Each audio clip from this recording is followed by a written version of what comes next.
to Hove for the final day of this absorbing county championship match between Sussex and Durham. A quick test around the ground to make sure that I think that's Tim up there who's waving away. No Julian today by the looks of it. He's perhaps listening at home.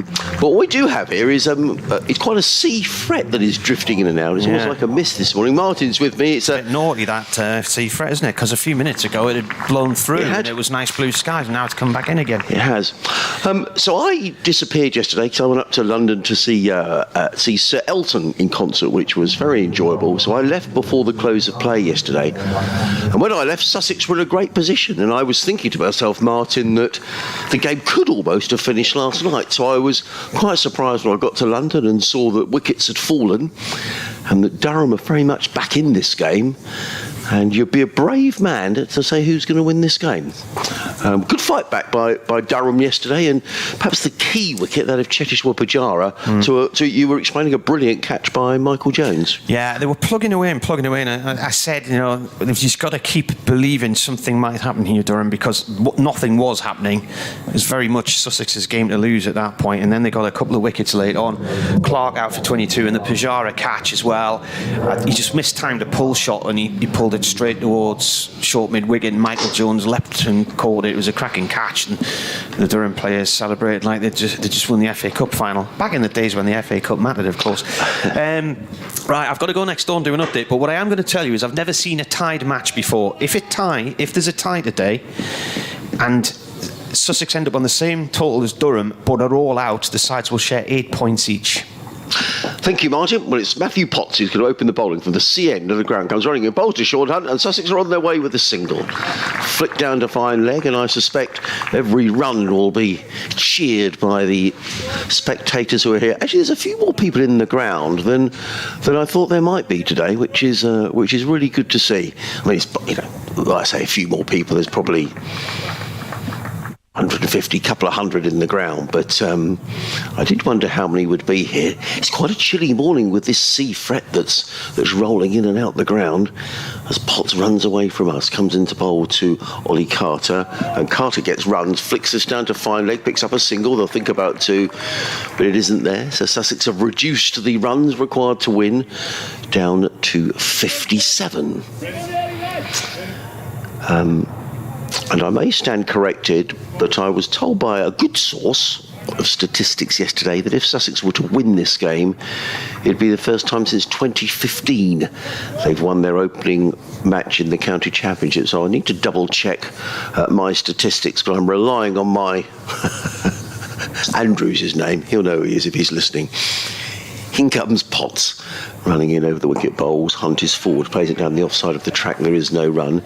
I would like to give a big shout out to Ben Gibson, the Sussex groundsman, and his team, because they've done a magnificent job to get the ground fit for play with the amount of rain we had in Sussex during March. But also to produce a wicket like this first up in the season, I think takes some doing. So well done, Ben, and your team, because it's been a terrific 4-day pitch, which you don't often see in April. Potts in bowls, and Hunt plays it, and it could well be 4 runs. He's clipped that nicely through mid-on. He's rolling towards the boundary rope. The fielder isn't going to get there, and it goes over the rope, and that's a really good shot by Sean Hunt. Ben Rain, no chance of cutting that off. When the ball gets past the infield and rolls down the hill, it's very, very difficult to claw that back. And that was a nice-looking shot by Sean Hunt. He goes to 7, and Sussex to 178 for 5. So 6 off the over so far. This will be runs required down to 53. I think this will be a real nerve shredder, this one this morning. I don't think it's a foregone conclusion. No, it's not. I think you were saying last night, Martin, that the feeling was it could go. I still think, I said this morning, Durham had such a terrific opening day. They were 142 without loss. I think if you'd have said to Sussex on the last day, you'll need 59 with 5 wickets in hand, they'd have taken that. Potts in bowl. Ooh, Sean Hunt took his eye off that for a minute, but he's got a single. The ball came off a let's see where it did came off. I think probably maybe glove, to be honest. Dribbles onto the onside, and Big Sean Hunt gets another single. He goes to 8, the total to 179 for 5. In the event of a tie where both sides are out, that's when you share 8 points each. If it's a tie and Sussex aren't out, Sussex will get 8 points and Durham 5. Thank you, Martin. 2 slips, a third man, cover mid-off, mid-on. 2 men set back on the legs. Difficult here for Alex Lees to get it right between attack and defence. Potts in, bowls to Carter. That was quick. And Ollie Carter just lets that one go past, through into the gloves of Ollie Robinson. There is no run. End of the over. So safely negotiated for Sussex this morning. And they have scored 7 runs in the opening over. So 52 needed to win, 5 wickets in hand. Sounds straightforward, doesn't it? But there'll be a lot of nerves out there. Let me take you to Taunton in August 2016. The third morning, it was a Saturday. It was warm. The pitch was extremely dusty. Durham resumed their second innings on 130 for 5. Their target was 176. That final morning lasted 17 minutes because Durham lost 5 wickets for 6 runs and actually lost the game by 39 runs. What looked like a formality. I wonder if they might put the floodlights on here, Martin. The fret has really rolled in. I mean, it's literally rolling in and out. And now the 2 umpires are going to have a chat here, And I wonder if this is a debate about floodlights. And now it's cleared a little. So 1 minute, just literally 30 seconds ago, it looked like the ground was getting enveloped in the sea fret, and now it's lifted again. So the sun is desperately trying to burn this off, but now it looks fine. But it's literally changing minute by minute. Cast down the hill, comes in and bowls to Hunt. Hunt, nearly caught a short leg there. He's flicked that just past the left hand of Graham Clark. No, I'm sure it came off the bat, not the pad. Oh, yeah. Yes, it was definitely. It was definitely off the bat. Yeah. That brings Carter on. Will Carter be unstoppable today? Do you get that one? I do. Well, he's had a good game, Ollie Carter. He picked up 4 catches behind the stumps. That's not. It doesn't affect anything today, but he made 40. 40 in the first, 41. She had a good partnership with Cheteshwar Pujara. Now they've brought Graham Clark out of short leg and put him as a backward point. As Cast comes in, this is defended by Carter. Runs out onto the offside. I do wonder how many people will be here this morning, Martin. And there's not hundreds and hundreds of people, but there are actually more people than I thought there would be. People have been let in for nothing today. So maybe people think, well, I'll just pop out and have a wander around on Easter Sunday and watch a little bit of cricket. Durham last won on the opening day of the season in 2015, and it was at Somerset at Taunton. And I've got no memory of this match. I kept looking at the scorecard and thinking, why can I not remember anything about that game?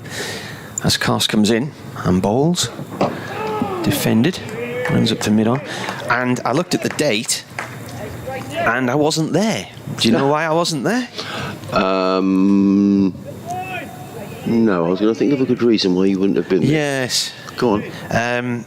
Because my daughter was born that week. No, there we are. Well, I think you're excused. Yes. I think Lizzie Ammon covered that one in my absence, and Astrid. This match started on the 12th, and Astrid was born on the 14th, so it's a birthday in a few days' time. Oh, happy birthday. That's a nice name, Martin. Cast balls pushed off towards the covers, nowhere in there. Named her, I loved the name. Astrid Gilberto, the Latin jazz singer, who was half Brazilian, half German. Oh, no, you're... The girl from Ipanema? All right, okay, yeah. When we named her Astrid, that was really the only other Astrid I'd heard of, and there's quite a number of Astrids knocking around these days, so maybe we were trailblazers. The lights are coming on. Cars comes in to bowl to Carter. Carter on top of that one again.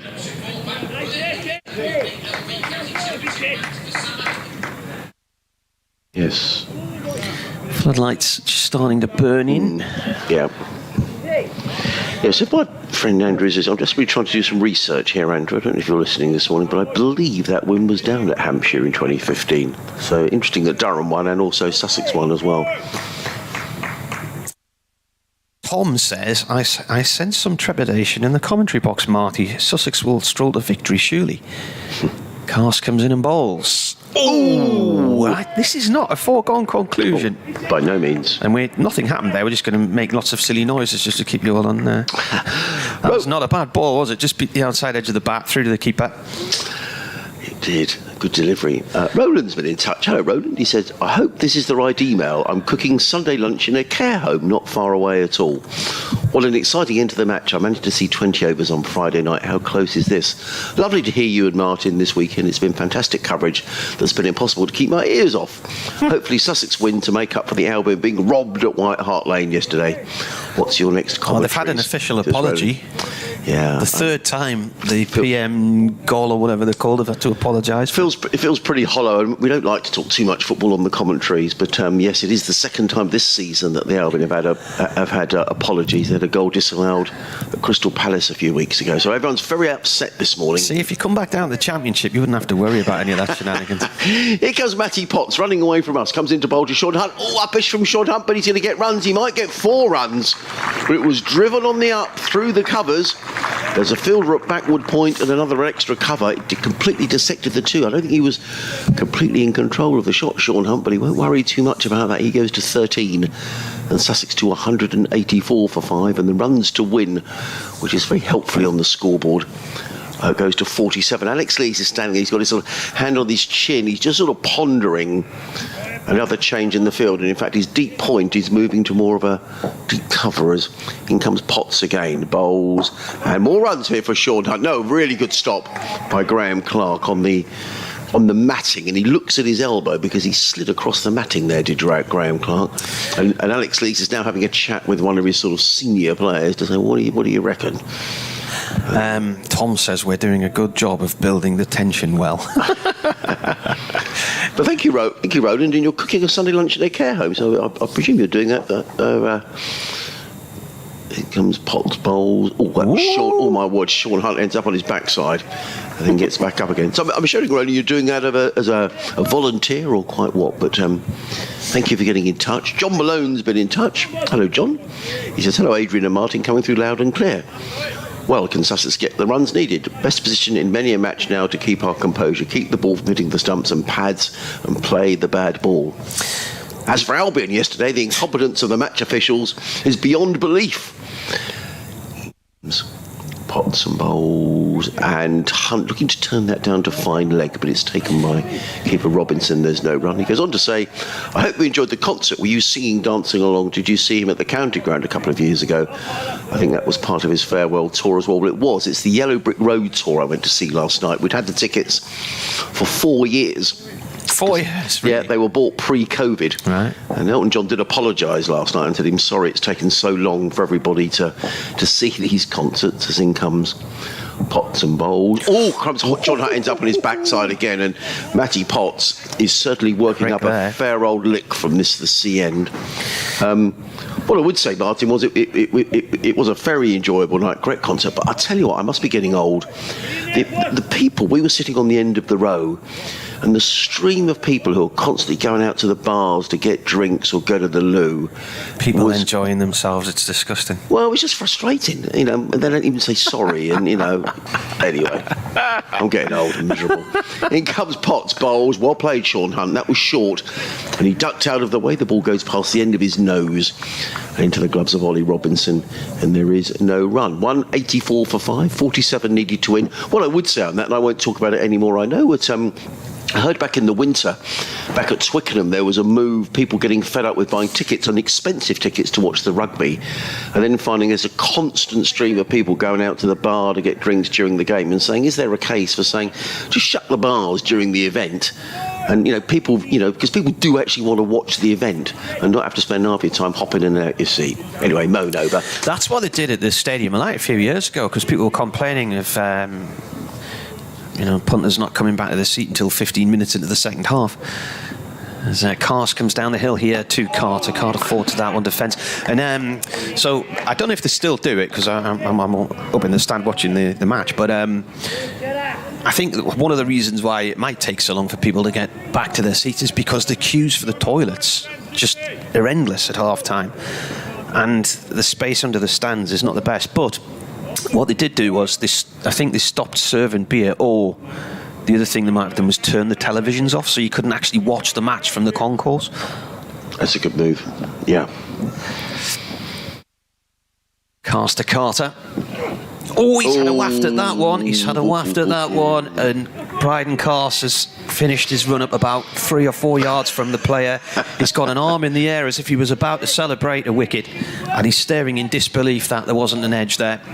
Ian says, I didn't expect any sniff of a chance today, so fair play to Durham after the claps yesterday.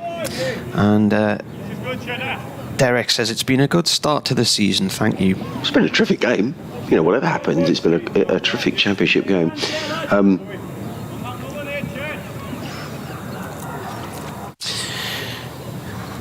47 needed. Cast in, bowls, and Carter blocks, runs back up towards the bowler. I think something's going to give in a minute here. I think Durham will get a nibble. Well, it's not easy. I mean, the lights are on. This murky sea fret is sort of drifting in and out of the ground at Hove. And certainly Matthew Potts was working at quite a pace. Just coming back to that final thing, if you have been lucky enough to go to Wimbledon on a couple of occasions, and there, when the game is being played, they don't let people into their seats. You have to wait until the break in play. Now, I know obviously it's a shorter game, tennis, but that prevents people just disrupting everybody else who wants to watch. Cast comes in. Carter goes for a quick single, and he's going to get it as well. The ball just drops short towards point, but good running there between him and Hunt, the night watchman. I'm not really interested in tennis at all, but I would imagine Wimbledon would be the sort of place which would be quite interesting to go to, because there's so much going on sort of behind the scenes and off camera and all the different matches. Yeah. It's like going to the Open Golf. It's a fabulous day out, especially if you go to a course like Troon, the Birkdale at Southport, where you can walk the course and go in between the different fairways. And Birkdale's got natural vantage points in the sand dunes and stuff as well. Cast to Hunt, that's played to mid-on. So they're excellent places, and you know, if you've got a radio, if you can listen to the commentary, and if there's something bubbling up in a match a few fairways ago, you nip across and go and watch that. The worst place to watch golf by miles is St Andrews. I know they call it the home of golf, but everybody's kept around the periphery. You can't drift between fairways and stuff, and so the observation points are few and far between. And at one end of the course, there's so many shared greens that you never get in or out the seats because there's always somebody on them. Casting again to Hunt. Where's that gone? It's gone to fine leg. Down the ground on the floor. 1 run. 45 needed now for Sussex for victory. Durham need 5 wickets here. Well, he's paced 29 balls, Sean Hunt, for his 14. This, I believe, and let me just check the book, I believe this is Sean's highest first-class score. So I don't know if Mum and Dad are in the ground today. His dad's often in the ground, Sean, and he'll be very pleased with the way he's... let me just double-check. I've got my... His highest score was 13 before. Right, well, so he's passed his... Now, look, the fret has come back in, Martin. Yeah. It literally, in the last 30 seconds, it's now drifting across the ground, and then it seems to lift again. I can actually see some blue sky beginning to appear above with Matthew Hobden. That's a wonderful record, that wonderful partnership, and so sad. Matthew Hobden would have been 30 a few weeks ago. Yes, I saw the tweet from the club. Yeah, we've got some spin. It's Matt Kuhneman who's into the attack. There's a slip and a silly mid-off.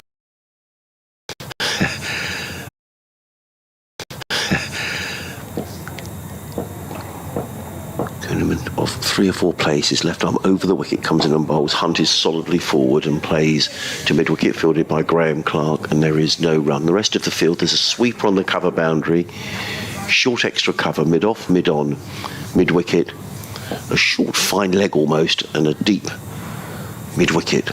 Kuhneman is in, bowls. Oh, Hunt's beaten! Is he out? They think they've got his man. I don't know what they were all appealing for. I'm not even sure where the ball ended up. I think it ended up with Matthew Potts at first slip, but I don't know what the appeal was either way. It hit his back pad. That was a good shout, that. Kuhneman again is in. Bowles, Hunt is forward. You can feel the tension around Hove this morning. Sussex needing 45 to win, 5 wickets in hand. So they began the day needing 59 to win. Going a minute in again. Bowles, Hunt is back and across. Plays it down the track. There is no run. Stout defence from Sean Hunt. He's faced 35 balls for his 14 runs.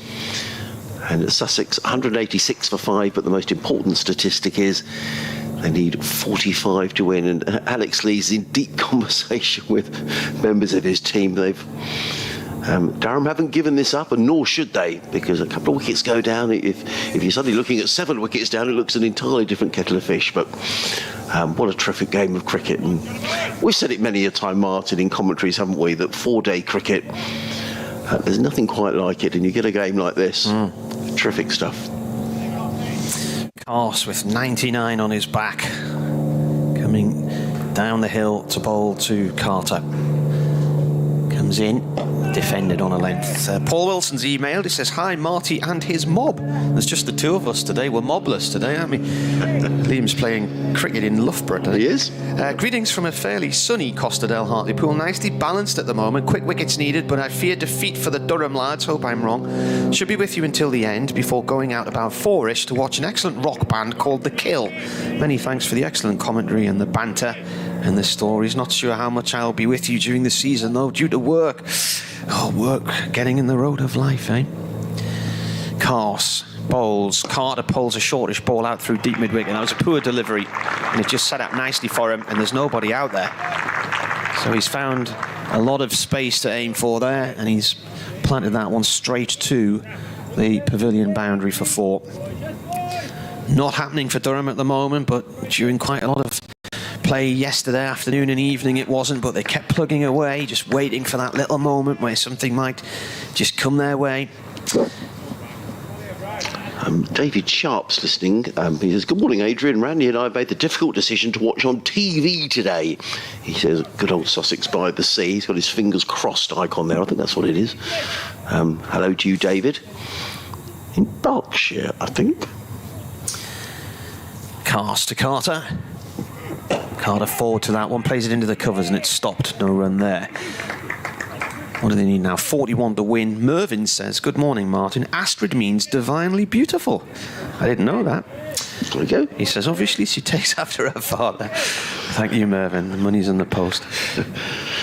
Martin's been in touch. Martin Mahoney. He says, "Thanks, guys, for helping me get loads of work done in the garden over the last few days whilst listening. Hoping for a Sussex win. Enjoying the commentary." Martin Mahoney in High Wycombe. Carse passes the umpire and bowls. It's a short one. Carter ducks underneath it. Goes through to the keeper. We had an email in earlier on in the week for those who weren't listening from, I'll try and find it in a minute, but from somebody over in Newcastle, not in the northeast of England, but over in Australia, where Ollie Carter spent the winter. And Player of the year for them. Player of the year, yeah. And they said what a nice young man he was, and he made a great impression over there. So, well done, Ollie. But you won't be thinking about that too much. Now, the fog has just lifted a little, or the fret. Literally, in the first 30 seconds, it's lifted a bit.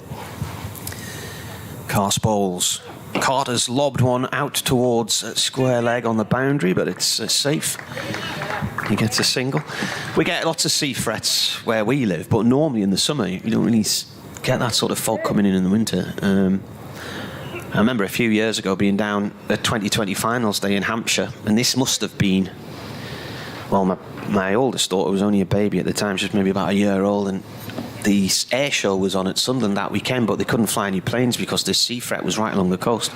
And when I got home from Hampshire, my wife was fed up, and she said, "I want to go somewhere where the sun's shining." So I said, "Right, come on then." We get in the car, drove up to the Stadium of Light. it was cracking the flags there.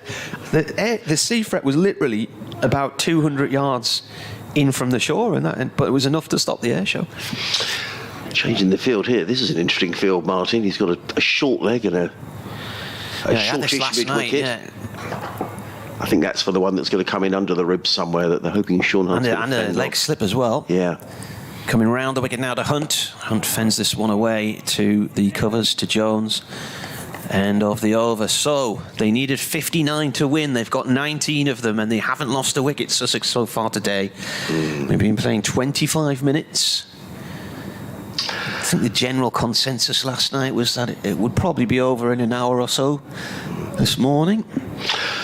Andrew's been back in touch. Hello, Andrew, and thank you very much, Andrew, for your stats. And he says the only caveat to the 2015 stat where Sussex won their opening game of the county championship season, that's the last time they did it, it doesn't include the late summer Bob Willis trophy in 2020. His full championship season's over. I think that Bob Willis trophy... Durham didn't win a game that year. Right. Sussex played the first game here. And I need to look it up. But anyway, I think the important stat is it's been a good few years since Sussex won their opening round of matches in the Championship. Now, it's going to be Matt Cullinan who's going to come into bowl to Ollie Carter. A slip and a silly mid-off in situ. Cullinan comes left arm around. He's taking 1, 2, 3, 4, 5 paces. He bowls and Carter is solidly forward. I think they hit him on the pad. The ball bounces to Beddingham, who's really, as I say, right under the nose of Ollie Carter in there at silly mid-off. The onside fielder, mid-on, mid-wicket, a shortish fine leg and a deep mid-wicket as in comes Cullinan bowls. Gives that plenty of air and Carter is forward and clips the ball to Clark, who's wearing his white sun hat. At mid-wicket and fields, there is no run. Cullinan already back to his mark. In around the wicket bowls. Carter with a flick of the wrist plays that to the right of Clark and picks up another single, which is greeted as if he'd hit a boundary. But it is only a single, and Ollie Carter goes to 12. Sussex needing 39 to win. Brings Hunt back on to strike. Cullinan is in again, bowls that shorter, and Hunt is back on his stumps and defends. Slightly unorthodox style, but the important thing for Sussex was he kept the ball out. And Clark again fields. Alex Lees makes a minor adjustment to his field with the deep mid-wicket going a little squarer. And Cullinan decides now he's going to come over the wicket to Sean Hunt. Hunt, his foot always beaten. I reckon that turned a little bit, you know. Had a bit of bounce as well. well. It did. It was a good delivery. It turned and beat Sean Hunt's outside edge. And with all due respect to Sean Hunt, that would have done for a lot of batsmen higher up the order than Sean Hunt. Well taken by Ollie Robinson, who's clept wicket really well here for Durham in this match. A real plus for Durham. He's been excellent. Cullinan again bowls. Hunt is solidly forward. All those hours spent in the nets for Sean Hunt over the winter months. Those lads yesterday were Ollie Robinson's pals, by the way. Were they? Yeah. Okay.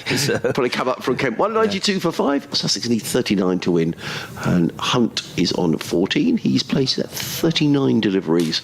Ollie Carter on 12. Yeah, they were enjoying themselves, weren't they? And but in terms of his performance behind the stumps, I think he's been excellent. And he performed with the bat. He top scored for Durham in the second innings, made 58 before he was brilliantly caught by Tom Clark. Catches win matches, and that could have well been a match-winning catch from Tom Clark yesterday. He made 30 in the first innings. So a good debut for Ollie Robinson behind the sticks, and I'm sure he's going to be a very good acquisition for Durham throughout the summer. Cast coming in to bowl to Carter. Carter plays the ball short on the leg side towards mid-on. It's a dot ball.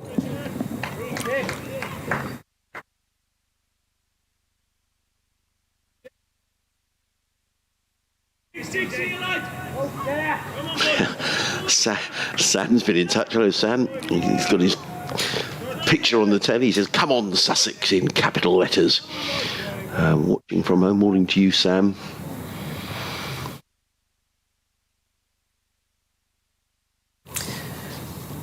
Cast bowls. Carter drives. Oh, that's a good diving stop there by Alex Lees. That stops a 4. He'll just get the 1. He was in the covers, diving to his right, got a hand on it.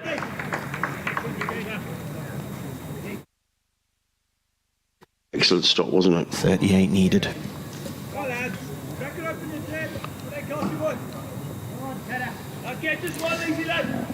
I asked Ryan Campbell yesterday what he thought was behind Durham's poor batting yesterday.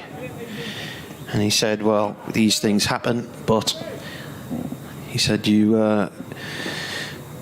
can't look past really the fact that there's Finn Hudson-Prentice coming in as a concussion substitute, as fresh as a daisy on day 3 of a game, and taking 4 wickets. Yep. Pass in to Hunt as he edged it. Out. Oh, that's a cracking catch. That is a cracking catch by the keeper. He's taken that virtually in front of second slip, and he was at full stretch, flying through the air like Superman. And Hunt just took the bait there, and he's wafted at it. His hands have landed at the feet of second slip, and he's just totally taken first slip completely out of the equation. What a catch. Well, I was saying, Martin, how well Ollie Robinson has kept wicket, and that was a magnificent catch. Well done, Sean Hunt. 14 runs. He's faced 40 balls. He's been in there for the best part of an hour. He's done his bit. As Sean Hunt, as he wanders off. But just as we thought maybe Sussex were edging towards victory, a wicket goes down. But that is a magnificent catch by Ollie Robinson. We won't see many better than that. Does that say 199? 193. Yeah, low down, as Martin says. Almost. He almost picked that off of the blades of grass. It was a brilliant diving catch. So well done, Sean Hunt. He's disappointed as he makes his way up, but he shouldn't be disappointed when you're coming in this sort of situation. He's done what he needed to do, but now it's down to the Sussex all-rounders to try and steer Sussex home. Finn Hudson-Prentice coming out to bat, as Martin was saying, only playing in this game as a concussion substitute. He bowled beautifully yesterday, picking up 4 for 27. But Sussex still need 38. Doesn't sound a lot of runs, but in the context of the game, it probably feels like 138 to the Sussex players.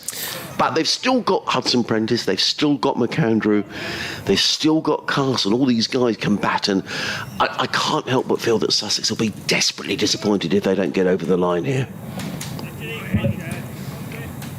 But the Durham are giving this absolutely everything. It's a terrific game. The sun's trying to come out, Martin. Unsuccessfully. They need to win 38. Great catch. So the new batsman is Finn Hudson-Prentice, who took 4 wickets yesterday. Fends the first ball down into the ground one-handed.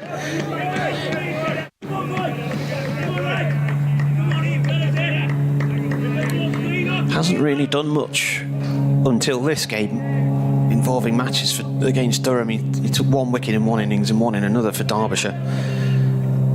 Hasn't really got any runs either, but none of that matters today because he's put his side in a very good position here with his 4 wickets yesterday. Took 4 for 27.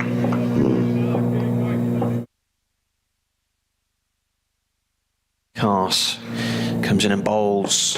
Oh, sharpish delivery around about the leg stump, and he got to it late, but he got a bit of bat on it. I thought that kept a little bit low, actually. I think he did well to keep that out.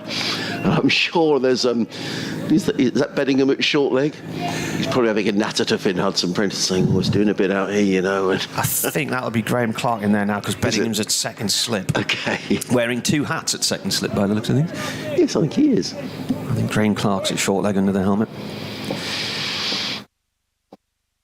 Left of this over from Cars. He comes in and he bowls. Hudson-Prentice looks to cut. Oh, my Lord. He plays at a rising ball and he misses the ball just, and it's gone to the keeper. I was waiting for them all to raise their arms in celebration there at a nibble. I said yesterday, Martin, that I thought anything under 250 I fancied Sussex. Anything over that, I wasn't sure. Well, 232 is 14 and 57 tonight is enough for Sussex here. So we're going to go and update to the listeners on BBC Radio Sussex and Surrey in a couple of moments' time, just as the sun tries to come out. It's going to be Matt Kuhneman who's going to come in from the sea end of the ground, bowling to Ollie Carter. That's the weather for Sussex, Surrey and North East Hampshire. In comes Kuhneman. Cricket update. Bowls. Well, it's an exciting finish here at Hove, Joe, because Sussex need another 37 runs to win. They've got 4 wickets in hand. They began the day needing 59 runs to win. They've lost Sean Hunt, who was brilliantly caught by Ollie Carter off of the bowling of Bryden Castle. So 37 needed to win. Sussex ought to win, but in the sea fret and the mist that's enveloping the ground here at Hove, it's a really exciting finish. Meanwhile, up at Old Trafford, Lancashire are 51 without loss, needing another 393 to beat Surrey. I just wonder, Martin, whether there's any thought here that thinks, do you know what, dance down the wicket, hit a couple of boundaries, relieve the pressure. The trouble is if you do that and you get out, you're open to criticism. Kuhneman in bowls, a little sweep from Hudson Prentice. That's a good shot. I think it's Jones who's in hot pursuit down towards the fine leg boundary. It's a couple of runs for Hudson Prentice. Good bit of fielding, actually, which gets applause from his Durham teammates. I just wonder, though, if you thought, do you know what, a couple of boundaries and suddenly the target is down below 30. But if you get yourself out or get yourself stumped or something, in comes Kuhneman bowls, and Hudson Prentice does drive straight down the ground. Good bit of cricket, plays it straight to Alex Lees at mid-on. It was a good bit of running by Hudson Prentice. As soon as he played the shot, he was on his way through for the single, and Alex Lees needed to move to his left to field. He got in the throw, but Hudson Prentice was safely home. He goes to 3. Sussex needing 34 to win. Beddingham's at silly point for this, and the throw missed the stumps and whacked into his pads. In and bowls, Carter defends, plays it straight back down the track, and there is no run. What other options do you think Alex Lees might turn to? We haven't seen Ben Rain this morning. No, we haven't. Rain got Pujara last night. Coming in again. Bowls. Ollie Carter looking to sweep. The ball, I think, hit the pad. Let's wait for the umpire signal. They've gone through for a single, and indeed it was a leg by. Durham haven't tied a match before. I would imagine Sussex probably have, given that they've been around a lot longer. Ooh. Yeah, someone might be able to tell me the last tie. Or have they had a tie in the Championship? Something I ought to know, really, but shamefully I don't. 33 needed to win.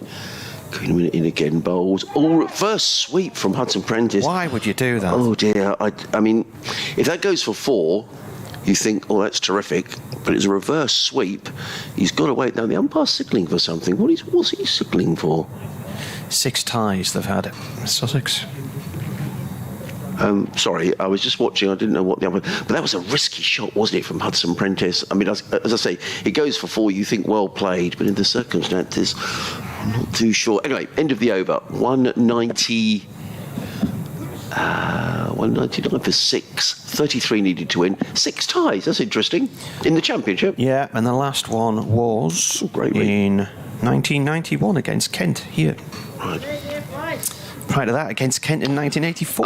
Now the umpire was signalling because I reckon when Hudson Prentice tried to reverse sweep that, maybe the ball caught him on the grill or in the helmet, because John Reddy, the Sussex physio, is out in his shorts, and he looks like he may be doing the concussion protocols there with Hudson Prentice, who looks like he's okay. So I can only assume in attempting to do that, maybe the ball got up and sort of whacked him in the face or on the helmet, but he's okay is the good news. But here comes Bryden Clark, who's really got his tail up. 2 in the slip cordon as he comes into bowl to Carter. Played to backward point, no run there. Great figures, Martin Bryden Clark. In his 12th over, 2 maidens, he's taken 3 for 26. Yeah, he's bowled well, hasn't he? He looks right up for this. Carter on 13 from 38 balls. 33 needed for Sussex. Durham need another 4 wickets. Been playing 39 minutes today. Durham set a target of 231. Last night they closed on 172 for 5, needing 59 more. Cars in. It's gone off down the leg side to fine leg. Is that going to be a leg by signal, or did it come off the bat? It's a leg by. Kuhneman's fielding in that corner of the ground at fine leg. Bushnell's right down in front of our commentary position at third man. And Hudson Prentice is now on strike, so Graham Clark's collected a helmet and he's coming into short leg. Bedingham and McKinney are the slips. Jones is at backward point. Cast comes in and bowls, and ball played to Jones. No run. I was just thinking, Martin, that clearly whoever wins this will take 16 points more than the other side, and it seems a little unfair, doesn't it, in a game as tight as this? Sussex could come out of this with 21 points. Durham would have 6. Durham could come out of this with 22 points and Sussex 5, but in a game that has been so close. But that's what makes the Championship so exciting. In the build-up to the game, when I had a chat with Ryan Campbell a couple of weeks ago, and I was just comparing how both squads are fairly young as well, aren't they? As Cast is in again, it's in the air. Oh, it's escaped. It has escaped the diving Ben Rain at mid-on. He couldn't quite reach it, and that was a moment. Finn Hudson Prentice nearly gone there, but instead he gets 3 runs. Oh my word, that was... I tell you what, if that had been McKinney, for instance, I think you would have reached that. Yeah, I think you would. He's just living a little dangerous. 200 is passed in that moment as well. After 54.4 overs.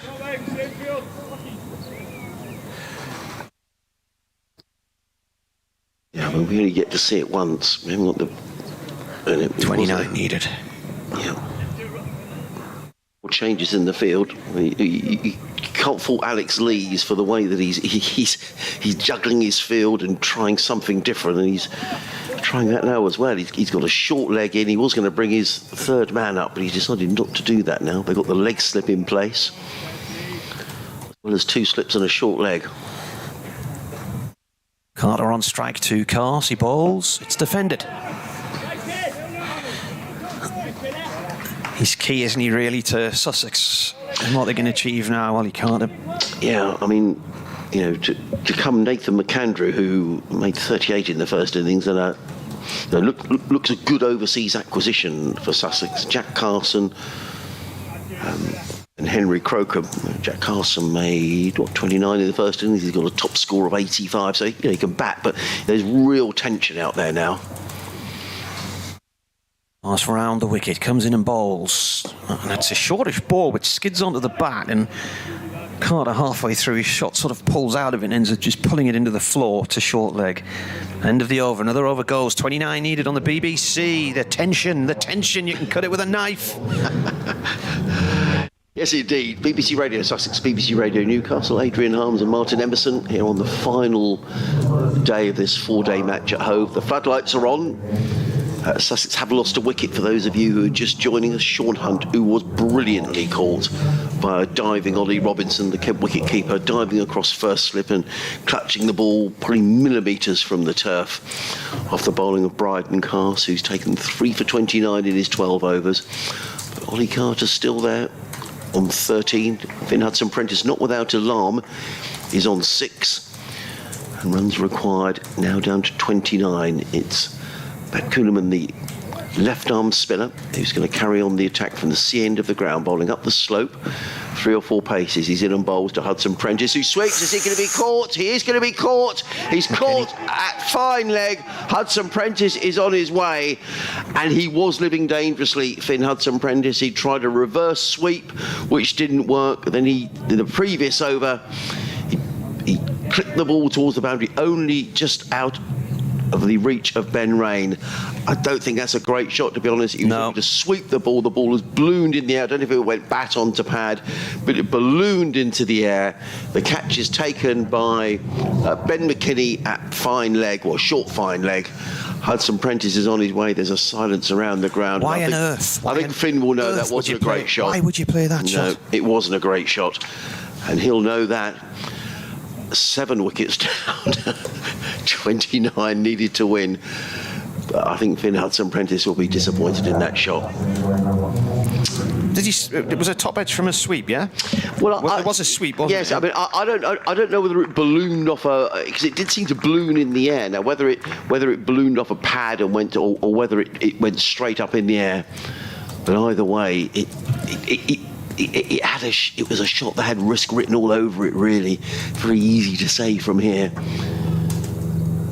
Well, Nathan McAndrew, who stepped off a plane from Australia about a week ago, he's taken 6 wickets in the match. He's made 38 undefeated runs so far, so he's had a terrific game.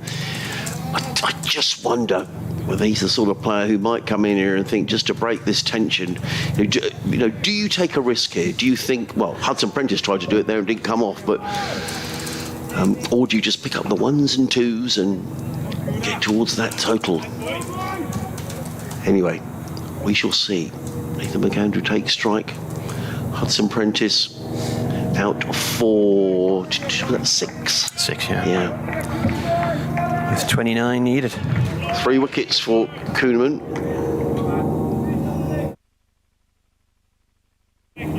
So, Sun trying to break through. Kuhnemann in bowls to McAndrew, who's forward solidly, plays out into the offside, fielded it short extra cover. There is no run. And this is even Stevens again now. Just 3 wickets needed for Durham. 29 runs for Sussex. Kuhnemann is in bowls. Forward comes McAndrew, plays on the bounce to silly mid-off. Again, there is no run. David Bedingham in there. Adams has sent me an email which I'll read in a minute. Kuhnemann in bowls, padded away by McAndrew onto the leg side, and it's Graham Clark who trots into field.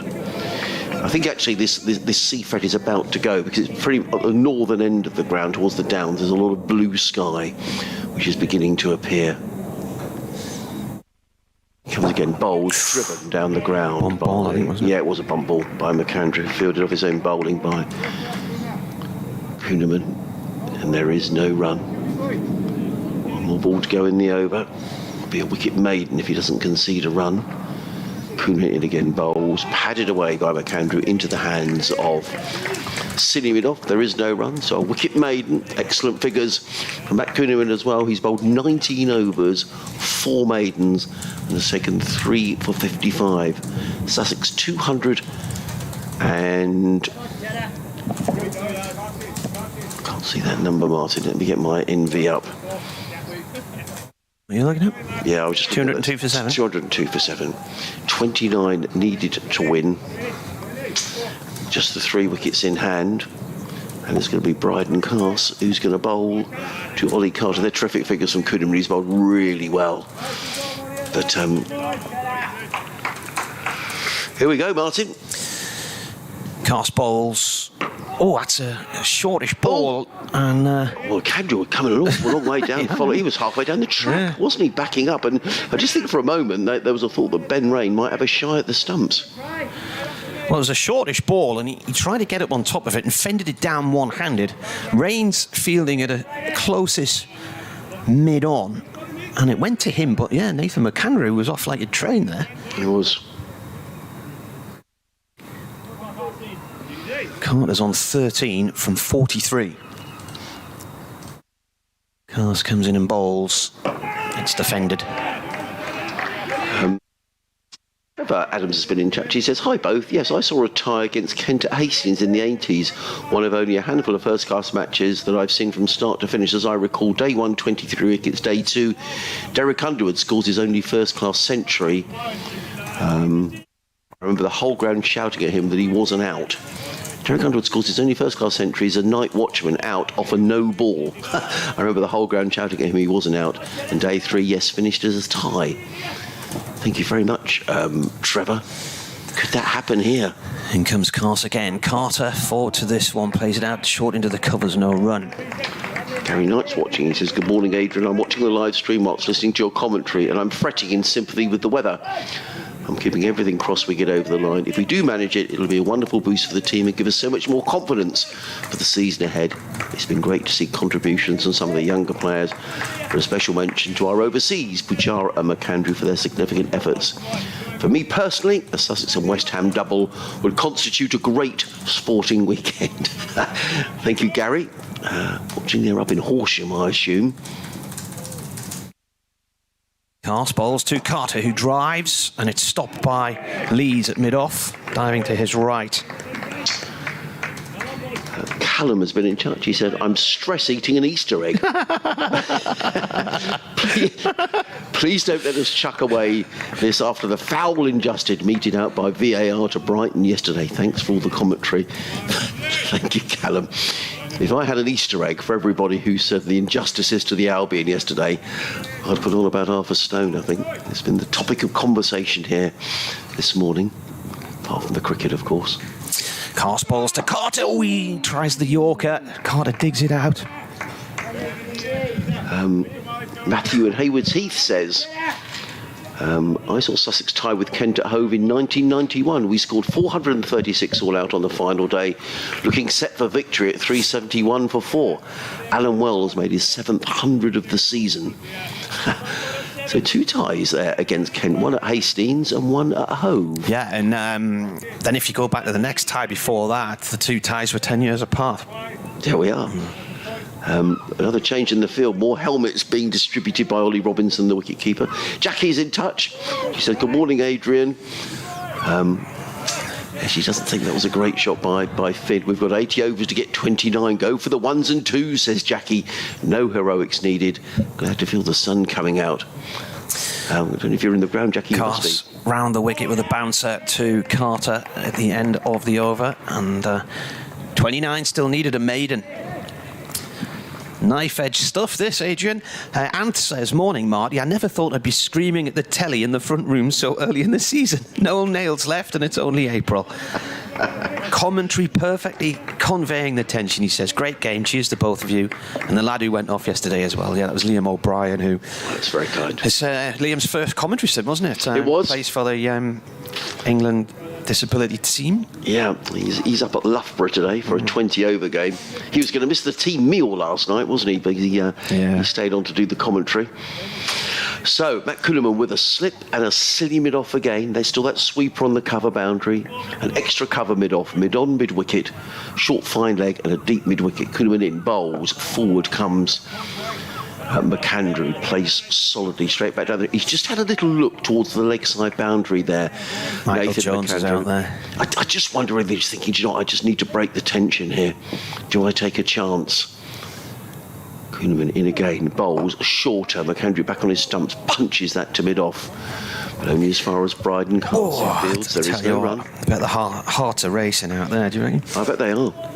Adrenaline flying around the veins. Sun desperately trying to come out. Kuhneman in again, bowls. Gives that a bit more air, I thought, for a moment. In fact, Ollie Robinson whipped off the bails. Sorry to sound a bore, but he's kept wicket beautifully. He really has. Kuhneman again. In again, bowls. Oh, that turned. That turned a long way. What did that hit? Yeah, Nathan McAndrew stood and watched it, and I think Robinson and the first slip are looking at each other saying, wow, that went a long way. I thought that had gone to first slip there. That turned. That's come right out of a foothole. And he comes again, bowls. McAndrew drives, but only as far as mid-wicket, fielded there by Graham Clark, who's right in on the one. I'll tell you what, I was talking about that match at Somerset in 2016. It was the spinners who did all the damage on that wicket. Kuhneman in again, over the wicket, bowls. McAndrew looks to sweep that down towards fine leg, only as far as McKinney feels.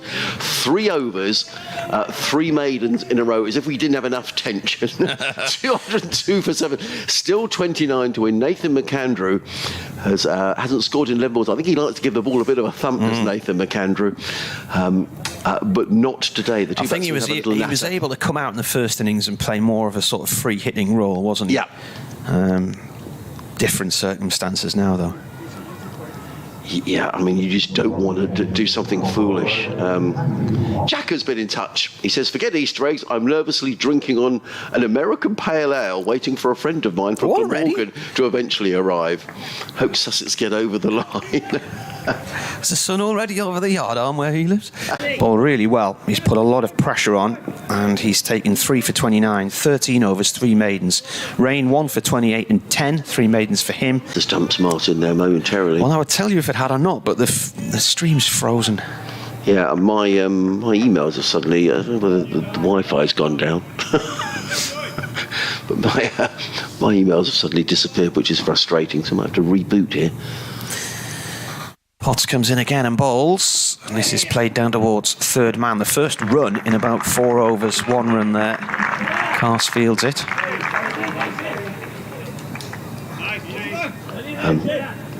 Steve Miles is listening in Chichester, just along the coast, the lovely town of Chichester. A city, Steve. I can't help but be reminded of my old cricket coach imploring me to play straight, something I've been reminded of this morning after the Sussex wickets that have fallen. With kind regards, says Steve. Thank you for getting in touch. Just check. What a great start to the season. County Championship cricket at its best. Well, no question about that. Whoever wins, it's been a terrific game of cricket, and as you say, a great start to the season. Alex Lees is looking at another fielding change. Paul says, I fancy us to nick this. I'm really enjoying the commentary. He says, I also get the Brighton VAR angst, but try conceding a 96th minute penalty in a 4-4 draw. Potts to Carter. Carter forward to this one, plays it back along the ground to Potts. I think credit here to Alex Lees, because he's had to juggle, hasn't he, the field placing. He can't afford to go... he can't afford to be too adventurous here. He's just trying to get the balance right. I think he's pretty much done that this morning. What have we had? 32 runs in an hour. It's been compelling cricket. Potts to Carter again, down the hill. Carter plays it to third man, and we'll get another single. And they're like gold dust, these singles now. 3 runs in this over. So 26 needed to win at 205 for 7. John Rouse Milligan. Catches really do win matches. The Robinson catch earlier was a corker. And then he says, the stream is working in Norfolk, so keep going. This is gripping stuff. And it's turning. Yeah. But expensive, Matt Potts, isn't he? As in this game. Not really been Matt Potts-esque in this match. No, I would agree. I mean, his figures, he's 15 or 16 overs now, 1 maiden, no wicket for 85. I'm quite surprised Ben Rain hasn't bowled 10 overs, 3 maidens, 1 for 20. I always think he's at the batsman, Ben Rain. Anyway, Matt Kuhneman is going to carry on bowling his left arm spin. He's coming into bowl to Ollie Carter, who's faced 53 balls for his 15.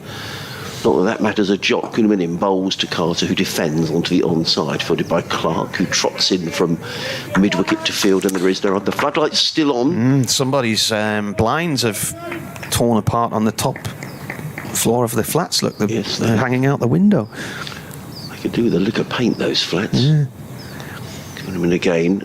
That blue sky that was sort of edging this way sort of now retreated a little. Tries a sweep, just Carter. Oh my lord! So he tried the sweep, and the ball trickled back towards his stumps. It narrowly missed the off stump, but on another day, he looks at the bottom pitched of on his the back. leg side, so he's had a go, but he's gone down on one knee. It's hit his pad, rolled over his thigh pad, and missed leg stump. Kuhneman in again. Bowls. Carter pads away to see. But I don't really like padding away. I don't like too much at the moment, really, except when it comes up in the middle of the bat. But he's been very composed, Ollie Carter. He waits. Slow left arm, orthodox Kuhneman. Yeah, and he's bowled really well. Picked up 3 wickets. In and bowls. Carter sweeps. There's runs here. This could be 4 runs. He's racing towards the boundary. It's just going to be a couple, actually, cut off by Michael Jones, but loud applause around the ground. Ollie Carter goes to 17. 24 needed to win. He's obviously going leg side here, Kuhneman, for those footholds, but he just strayed a little bit too leg side-ish there, which allowed the sweep. Kuhneman in again, bowls. Carter is solidly forward, plays it down. In front of him there is no run. He's just 21 years of age, Ollie Carter. And he probably hasn't played in too many matches where there's been tension like this. Kuhneman again, in and bowls. Carter drives back to Kuhneman, who fields of his own bowling. It was short of Kuhneman. Momentarily, I think Alex Lees, the Durham skipper who's fielding at mid-on, thought that maybe that was a chance, but it wasn't. So, End of the over, an over which sees Sussex reduce their winning amount of runs needed to 24. Carter is on 17. McAndrew is on 1. You're listening to live cricket on the BBC. BBC Radio Sussex, BBC Radio Newcastle. Adrian Harms, Martin Emerson here on commentary duty. Don't forget, every ball of every match of every game from now to the end of September, if our nerves can stand it. Sussex with a week off next week. And before they play Yorkshire here in a week or so's time, as in comes Matt Potts racing down the hill. Comes into McAndrew, hits him on the pad. I think that kept a little low. Now, whether we got a little nick on that, I don't know. But the ball just dribbled out on the offside. And there is no run. 2 slips. A third man. There's a fielder on the cover boundary in front of the clock tower scoreboard. Cover point. Extra cover, mid on, and then 2 men set back on the leg side, both behind square on the boundary. Potts bowls driven by McAndrew, only as far as mid off. Didn't time that, Nathan McAndrew, and he rehearses the shot again, and there is no run. For those joining us, 2 wickets have gone down this morning. Those of the night watchman Sean Hunt, who made 14, his highest first-class score. He hung around for over 50 deliveries and did a good job for his side. And Finn Hudson-Prentice out for 6. Potts in again, bowls to McAndrew, who's forward. Plays the ball out into the covers. And again, there is no run. For those of you not watching on the stream, the floodlights are on a very misty morning in Hove, with a sea fret drifting in and out of the ground. There are bluer skies above the ground now, and the sun is just trying to peep out as Potts turns and runs down the hill from the Cromwell Road end. He's in and bowls, and McAndrew drives into the offside. Ollie Carter backed up a long way and was sent back by Nathan McAndrew, and rightly so. And Ollie Carter raises his hand to McAndrew to say, yep, absolutely the right call. It would have been a suicidal single to take. But such is the tension here with 24 needed to win, that tense, nervous, headache. Yeah, absolutely. In comes Potts, bowls. McAndrew with the play and a miss outside the off stump. That was a good delivery by Matty Potts. It was wide of the off stump, and McAndrew's eyes lit up. He was going to club that one away through backward point. The way you jump back in your chair there in sheer fright. He could. Isn't it ridiculous? I mean, it's a game of cricket, Adrian. You need to get a grip. But it shows how much we love it, doesn't it? It's, what a game. This is no good for the old heart. It isn't any good at all, Martin. No, no good at all. I've worked my way through a packet of hobnobs this morning as well. In comes Potts bowls. That's a better shot from Nathan McAndrew. That's right been to the pitch of the ball. Much better over from really Matty good Potts over there, maiden. Yeah, maiden over. 17 overs, 1 maiden, no wicket for 85. Really good over by Matt Potts. So we go on and on. 24 needed to win. Carter on 17. McAndrew on. Ariston, wasn't it? Ariston, and on and on and on. Do you remember that advert? I don't know. I remember washing machines? I remember the tense, nervous headache one. What was that one again? I think that was Aladdin, wasn't it? Was it Aladdin? I think it was, yeah. I'm sure other headache remedies. Yes. We have to say that's ridiculous, isn't it? But anyway, we do. Other headache remedies are available. Anyway. Kuhneman is going to bowl here from the sea end. And Carter is on strike on 17 from 59 balls. First delivery is just pushed past silly point for a single. Good work from the batsman there. Just moving his feet nicely, gave himself a little bit of space and just found the gap between silly point and first slip. 23 needed to win. Mervyn says, whatever the outcome, Durham have got a very decent spinner here in Kuhneman, he says. I would agree. Here he comes up to the stumps and bowls. McAndrews, he's stumped! He's gone for the big wahoo, and he's absolutely played it fresh air. And Robinson, who's had a cracking game, has got those bails off in a nanosecond. He just couldn't control his excitement. The batsman is out. He's gone for one. 23 needed. The score is 208 for 8. Have you seen anything like this? I can't remember a game like this in a long, long time. Durham against Lancashire at Old Trafford, 2014, I think it was. They were defending something like 119 and nearly won. Wowzers, what was McAndrew thinking of there? Well, this is the thing, isn't it? And a couple of overs ago, we said he was eyeing up that leg side boundary, and I think that the tension just got to Nathan McAndrew. I guess the ball sails over the boundary for 6, and everyone says, "Oh, Sussex now just needs 17 to win."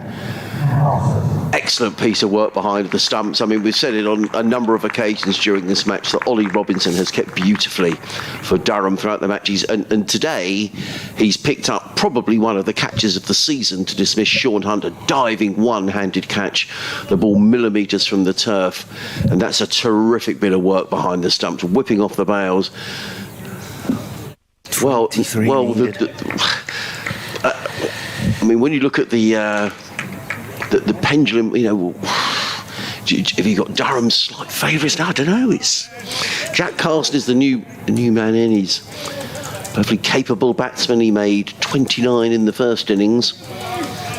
Top score of 85, so he can hold her back, can Jack Carson, but it's all about the tension. And we saw McAndrew there trying to break the tension, and he's full of terrific bit of bowling though. Kuhneman probably saw him coming. Carson, the new man. Kuhneman bowls. Oh! Goodness me. He's edged it. It's gone up in the air, but luckily for him, it's gone forwards rather than sidewards. David Beddingham at silly point, diving across, and it's just out of his grasp by a fingernail. Yeah. Bowler in again. Carson turns this to square leg. He won't get a run, but he's dealt with it safely. So Sussex have lost 3 for 15 here, Martin. When Sean Hunt was out, it was 193 for 6 in the 52nd over. So in the last 10 overs, Sussex scored 15 runs and lost 3 wickets. Kuhneman again. No run there. So they've lost 3 for 15 in the last 10 overs. Yeah, because they were 193 for 6 after 52.3 overs. And we're now in the 62nd over, or we will be in a moment. Kuhneman once more. Carson defends. It just dies right at his feet. That is the end of the over. A single off the first ball, then a wicket, then 4 dot balls. 208 for 8, 23 needed. Well, the two batsmen going to have a little natter. 2 very young players. Ollie Carter, who's 21. Jack Carson, who is also 21. He's not 22. Oh, no, he's 22 now. Jackie was 22 in December. And they won't have known tension in a cricket match like this. Now, Matthew Potts in the last over. You feel here now that Ollie Carter's absolutely key to this for Sussex. And Matt Potts has been really stepping up the pace from the Cromwell Road end. He's coming racing in down the hill with 2 slips. He comes in, bowls to Carter, who drives straight back down the track. Potts fields of his own bowling. Well, there's a little bit of tension out there. Matt Potts fielded the ball off his own bowling, then he just stood as if to shy at the stumps and just increasing the tension. Bryden Cast is warming up down in front of us, Marty. I wonder whether they're going to take the spinner off. That'd be a brave move. I would keep him on. He's tying down an end and he's doing a good job. Maybe Bryden Cast is just keeping himself loose just down below us. Potts steaming in, bowls to Carter, who's backing across. He's defending resolutely here is Ollie Carter. Bails off in a nanosecond, says Paul. Well, that was a good huge 8th wicket for Durham, says Donkey Volley. Kuhneman looks the part. Dare we dream? Well,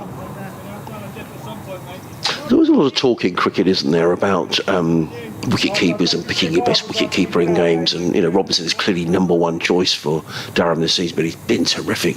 In comes Potts, bowls, Carter right forward, gets his foot right to the pitch of the borders, Ollie Carter. This is a really stern examination. But you know, keepers can win matches, and that catch to dismiss Sean Hunt. Then the stumping. He's played a key role here. The new Durham signing. 2 slips, a third man, sweeper on the cover boundary. Cover point mid-off, then on the onside, a mid-on, then a big gap to deep backward square and a fine leg. Potts. Running in, bowls, Carter forward, plays into the offside, they're going to go through for a single. It's a well-judged single by Ollie Carter. And importantly, from a Sussex perspective, there's only 2 balls left in the over. 22 needed to win. Carter goes to 19. This is the best free show in town today, Marty. There won't be a better free show in Brighton today, or Brighton and Hove. And those who came in and probably thought, well, I might see half an hour's cricket or so. You know, they've seen 70 minutes of compelling cricket. You'd have thought it's all going to be over one way or t'other by lunch. Carson takes strike now. Bryden Castle's going right in front of us here. He's going a little finer at third man. Still the 2 slips in place. Potts screaming in down the hill, bowls to Jack Carson, who's forward. He won't lack for courage, will Jack Carson? He's a very, very determined cricketer. He's losing. And he's right in line. And this is a big, big test. When you think Sussex were 107 for 1, Martin. Yep. Well, Durham in their first innings, look how many runs they had on the board. Yeah, 142 without loss. Yep. Potts bowls to Carson solidly forward. Real effort there from Matthew Potts. You heard the grunt as he bowled. It's another over. Just the 1 run coming off of that over. 209 for 8. 22 needed for victory. Ollie Carter on 19. Jack Carson yet to score. The important thing for Sussex is he's still there. I just wonder what that conversation... I mean, the conversation just must be, they've seen Nathan McAndrew and Finn Hudson-Prentice get out trying to attack the bowling. So I'm sure the feeling is out there, we just need to push the 1s and the 2s. But in singles. But it's very, it's easier said than done. Kuhneman is going to carry on, as you said he would. Terrific figures. 4 for 58 in 22 overs. Davey McCall says, I've just watched Where Eagles Dare this morning before the start of the final day of commentary. Do Durham dare to believe? Maybe 20 or 30 runs short, but you never know. In comes Kuhneman. Gives on a bit of airtime. It's defended. Rolls back to him. Those 2 early wickets have tensed it up a bit, says Dave. Martin says the way it's going, Durham may take the new ball. Kuhneman in again. Oh, it's a top edge, but there's nobody there. It's gone round the corner, down towards fine leg, and Carter will get 2. Sweeping down on 1 knee. Brings the target down to 20. Slightly risky shot, wasn't it? Yeah. Remember at Old Trafford, that match I was on about earlier, it was the last pair who put on about 30 to win the game for Lancashire. It felt at the time like it was the death knell for Durham, and they went into the bottom 2 with just a few games left, but Lancashire got out of the relegation zone, but Durham managed to survive and Lancashire went down. Kuhneman now bowling to Carter again. He pads up. Ball bounces off the side of his pad. Good morning, Adrian and Martin. As Sir Alex once said, it's squeaky bum time. Yeah. Nervously watching from Perth in Western Australia. Come on, Sussex. Thank you for the coverage. It's been fantastic. Says N is the Twitter handle. Kuhneman in again. Another padded up delivery. I'm tensely watching from my massive yacht in the Mediterranean. Exciting stuff, says Ollie. I'm not sure if that's a wind-up. Kuhneman bowls. Oh, he's tried to pad up, and that's come off the bat, I think, and it looped past Silly Point. That sounded batty, didn't it? It did. Very batty. Yeah, it's come off his handle, bat handle, I think. Kuhneman once more. Oh, it's gone down the leg side. It's missed by the keeper. It's been signalled as a wide. Is the keeper suggesting he deliberately bowled it? It's gone for 4 as well. Oh, what's all this about? I think there was a law change last year in which, in county cricket, it was decided if the umpire feels it, somebody's deliberately bowling a ball. down the leg side wide. So that's really helped the situation. It has. 15 needed now. A very expensive delivery, that one. 4 vital runs for Sussex.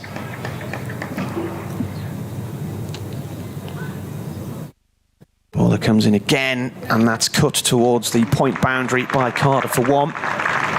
Every run being cheered here. I wonder if that might be the end of Kuhneman's spell here. Alex Lees is just having a word. I mean, Bryden Cars is warming up. Yeah. He was in the last over. I think Potts will probably carry on. I wonder whether Cars might bowl up the hill here. Batsman having a natter. That wide's confused the scorer's computer because it's still not registered on here yet. It's 5 runs, isn't it, that? So here we are. BBC Radio Sussex, BBC Radio Newcastle, Adrian Harms, Martin Emerson. Easter Sunday at Hove. That sea fret is moving in again, Martin. You know, I thought it had disappeared, but it's starting to come back in from the sea, which is 400 yards behind us. Matthew Potts is going to come running in down the hill from the Cromwell Road end to bowl to Ollie Carter. He's in and bowls. Carter is forward defensively, plays into the offside, into the covers. There is no run. Lee's trying to keep the pressure on as much as he dare. He's got 2 slips and a third man. The third man being Bryden Cars, who I think is going to bowl the next over because his warm-up is coming more frenetic in front of us. There's a sweeper on the cover boundary. Cover point, extra cover, mid-on. 2 men set back on the leg side as the mist starts to swirl in again. The blue sky slowly disappears.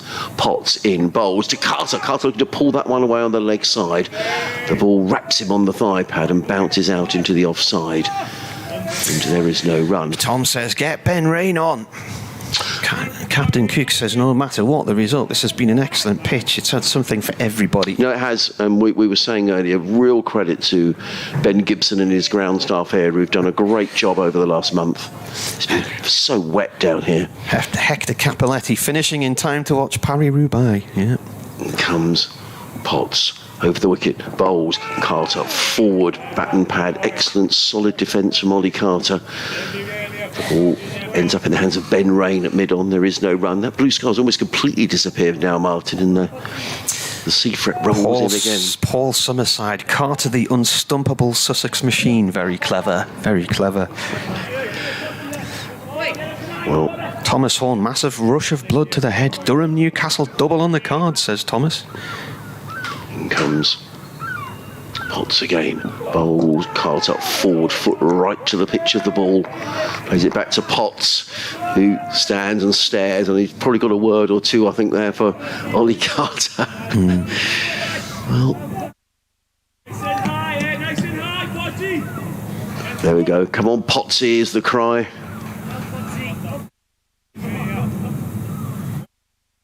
Potts wanders around. Come on, Potsy boy. He turns at the far end of the ground. And is in again. Bowls to Ollie Carter. Carter plays this one deftly through the covers. Picks up a single. Fielded there by Jonathan Bushnell, who runs back from cover to field. Carter picks up another single. He goes to 23. Runs required to win 13. Carter and Carson have a little natter. The importance of that single was there's only one more ball left in the over for Jack Carson to face. So whatever happens here, Ollie Carter will have strike to the next over, which we think is going to be bowled by Bryden Cars, who's standing down in front of us. Potts to Carson. The lights at Hove. He's in and bowls. And Jack Carson, that came off the shoulder of the bat. Yeah. He's run to backward point, fielded there by Bushnell. If there'd been a gully. Car's going to come in here. But Jack Carson survives nonetheless. Sussex needing 13 to win.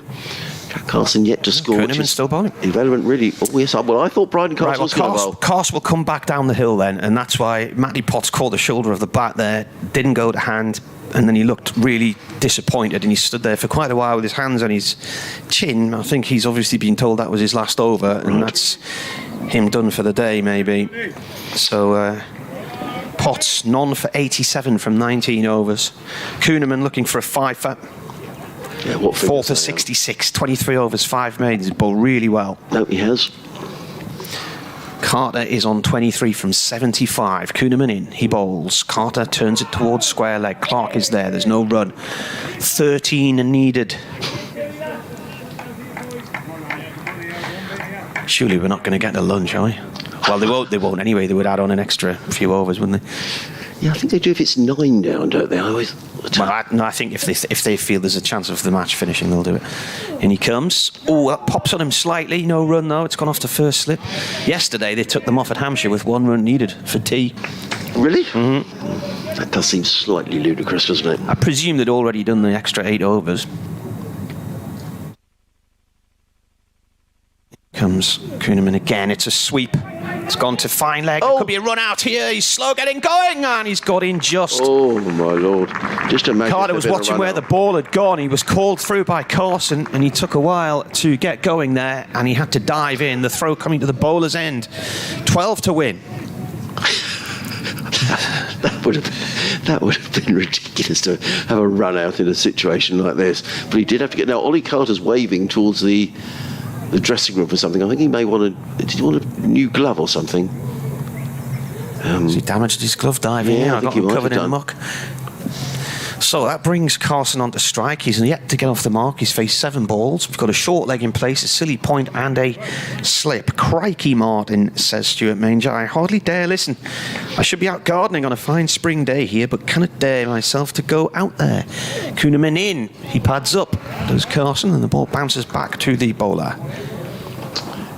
Probably a few people have maybe got arrangements for Easter Sunday, seeing relatives or going out for lunch. You may be thinking, just hang on a few moments and want to watch the end of the cricket, but we've had an hour and a half nearly, Martin, this morning. Kuhneman in. Carson defends, gets the bat right on top of the ball as it bounces right in front of his stumps. Stout defence, we call that from Jack Carson.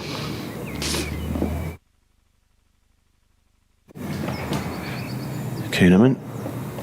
Carson's just let that hit. Oh, it's signalled as another deliberate wide, and that's going to be really bad for Durham because they've run 2 as well. So that's 6. Oh, it didn't go for 4, did it? No, so that's 3. For a couple. Yeah. Brings the runs required down to 9, I think. Yes. 9 to win. That was expensive. I would go back to that because he didn't offer a shot there and it whacked him in the leg. I would have signalled a dead ball there.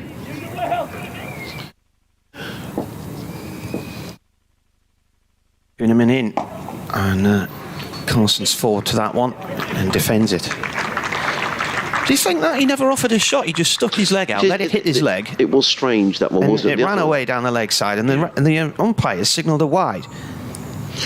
Now, Kuhneman is talking there to Alex Lees. I'm not sure if whether that's the end of his spell. Either way, now what are we going to get here? It is going to be Cars. It is going to be Bryden Cars. So 9 needed to win. It's going to be Ollie Carter who's on strike. He must have damaged a glove there because he's been brought out, or maybe his hands have just got a bit sweaty, and you could hardly blame him for that. So Bryden Cars, he's bowled beautifully. 13 overs, 3 maidens. He's taken 3 for 29. He's going to come in from the Cromwell Road end of the ground. He's going to be bowling to the right-handed Ollie Carter, who's 24 not out. And he's held the side together this morning, Ollie Carter. He waits as Cars is in over the wicket, bowls. Carter pulls down towards fine leg, and he picks up a single. Fielded down on the boundary by Kuhneman, gets in the throw. 8 needed to win. However, what it does do is bring Jack Carson on strike, who, although he's a perfectly reasonable batsman, will be the lesser of these two. And Ollie Carter comes down the wicket and has a natter to him. Ollie Carter will be considered the hero here if he gets his side across the line in his first appearance against Durham. Yes, he missed out last year up at Durham.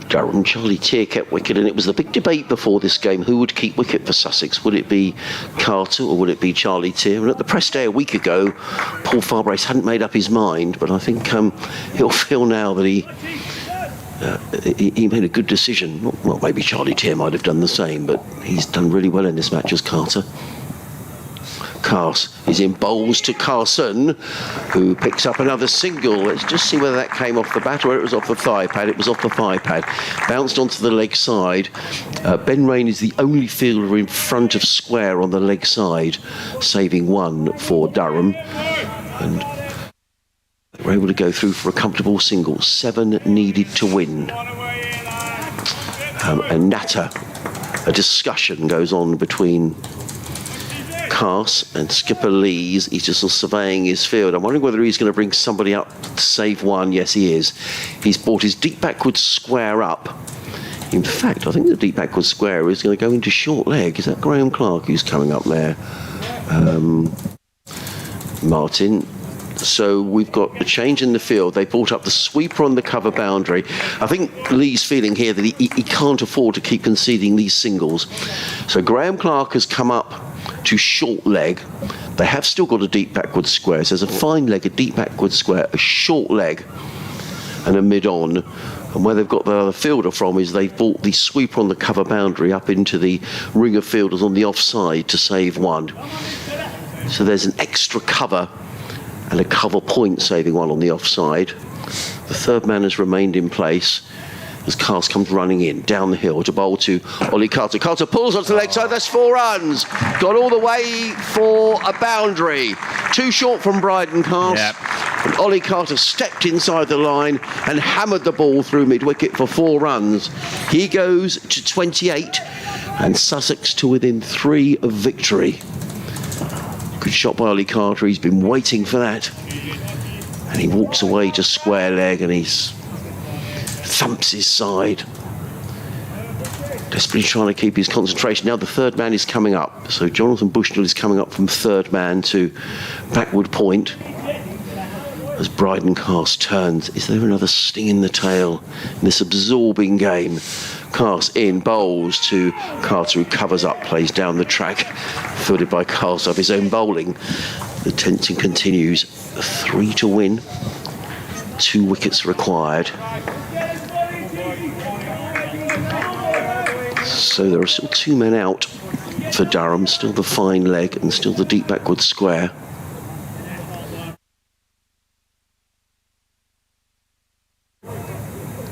Bryden Cast turns at the Cromwell Road end. Imagine if there was a wicket now. He's on his way. Bowls to to Ollie Carter. That was quick, and Ollie Carter had to fend that shortish delivery away out into the offside. That was sharp from Bryden Cast, and Ollie Carter did well to keep that out. John says, I'm not sure I get the point of this wide rule in 4-day cricket. Seems unfair on the bowlers. Bernard says, a very good game. Heads for a 10, but I think both of these teams will be winning more than losing this year. Both teams deserve credit for a hard-fought match, whatever the result finally is. In comes Cast down the hill. Bowls, pulled away by Ollie Carter. Is that going to be the winning runs? Yes, it is. The winning runs from Ollie Carter.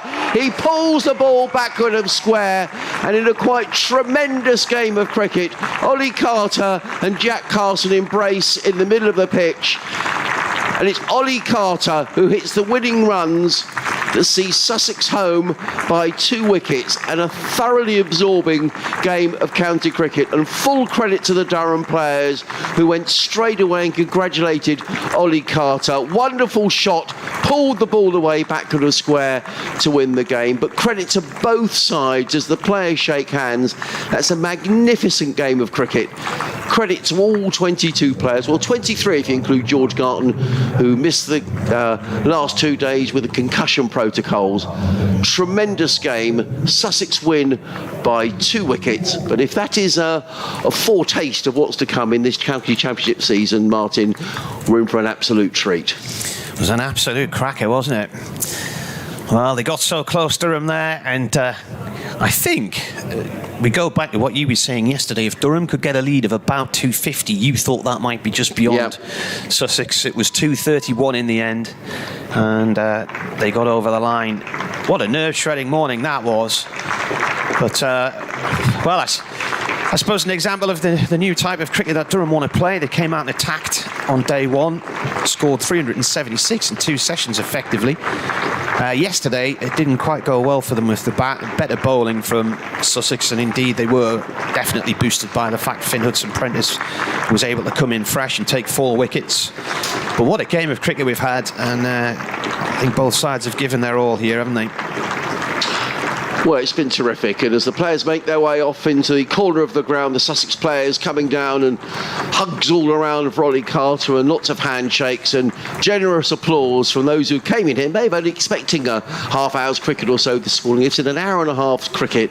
Tremendous stuff. It really has been a good game of cricket, a game played in good spirit between both sides, and huge credit as well to the Sussex groundsman Ben Gibson for preparing such an excellent wicket for the first county championship match of the season. Wonderful game, Martin. Good company. Thank you so much. I enjoyed it. I've really enjoyed it. It's been a cracking match to watch, and there's been plenty going on, hasn't it? Twists and turns all the way through. It has. And thank you as well for all your texts and your emails throughout the game as well. It's been great fun and a wonderful way to start the county championship season. So, first game done. Sussex win their first game in the county championship since 2015, and a good start for Paul Farbrace. Yorkshire, the next opponents here. We've got to wait 10 days or so for that game to happen. Sussex have a week off next week. As for Durham, Marty, Worcestershire at home next Thursday. Yeah, okay. So, well, good luck in that game. Thank you, everybody, for your contributions. But from Martin and I, thanks for sharing some of your Easter Sunday with us here at Hove. We'll say goodbye and enjoy the rest of your Easter Sunday and the rest of your bank holiday weekend. And thanks for listening.